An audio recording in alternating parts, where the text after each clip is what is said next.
Oyo Wagwan family.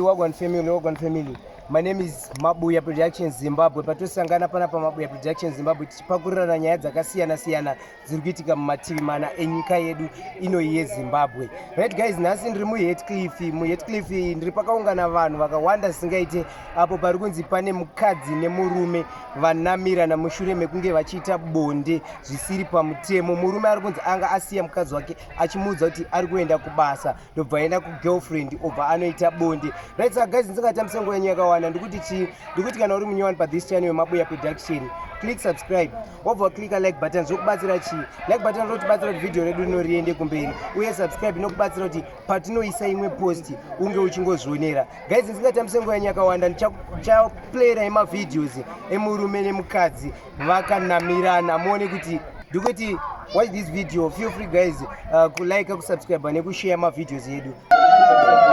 Batashi naiwe Patuma. Nenza Batashi. Vaenda kunokontrola vanhu kuenda. Sapa record. Don't worry, record.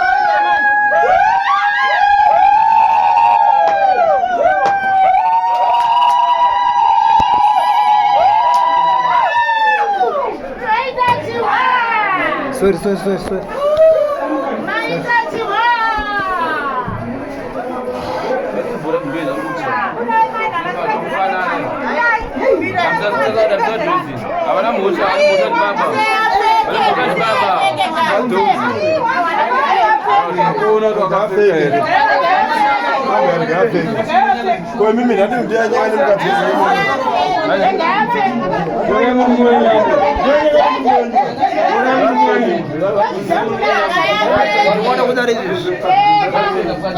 Ndikuda kudare mose izvozvo andikuda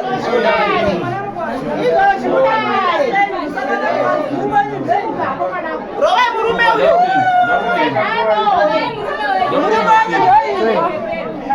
atibude utenda mashule Agatenda bintu ndikuda nemi. Rowe